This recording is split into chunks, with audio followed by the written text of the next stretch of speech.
আমি আমার আগের ভিডিওতে ট্যাক্স বাঁচানোর 3টি সহজ উপায় বলেছিলাম যে ট্যাক্স কিভাবে বাঁচানো সম্ভব। সেহেতু ট্যাক্স বাঁচাতে গেলে প্রথমত আমাদের ট্যাক্স স্ল্যাব বা ট্যাক্স রেটগুলো জানতে হবে যে কত টাকার উপরে কত পার্সেন্ট ট্যাক্স আছে। চলো আমরা দেখে নিই 2026-27 অর্থবর্ষের ট্যাক্স রেট।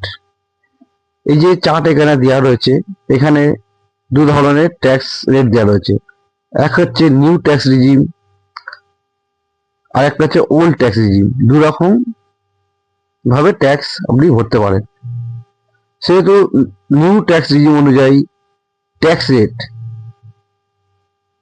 4 লাখ টাকা পর্যন্ত আপনি ছাড় পাবেন, এখানে কোনো আপনার ট্যাক্স লাগবে না। আর নিউ ট্যাক্স রিজিম অনুযায়ী সর্বোচ্চ 24 লাখ টাকার উপরে 30% ট্যাক্স দিতে হবে। তেমনি এখানে আলাদা রকম বলা আছে চার্টের মধ্যে, আপনারা দেখতেই পাচ্ছেন। আর ওল্ড ট্যাক্স রিজিম অনুযায়ী 2.5 লাখ টাকা পর্যন্ত নীল, জিরো ট্যাক্স।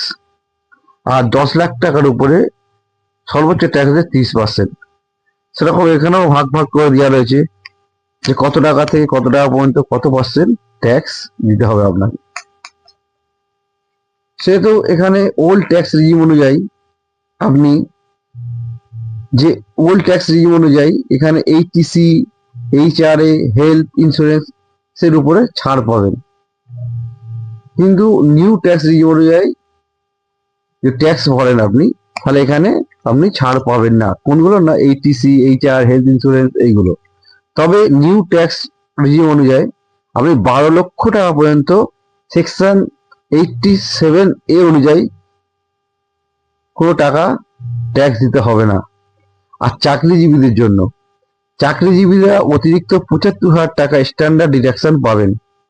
ফলে আপনার মোট বেতন যদি 12,75,000 টাকা হয়, তাহলে আপনার কোনো ট্যাক্স দিতে হবে না।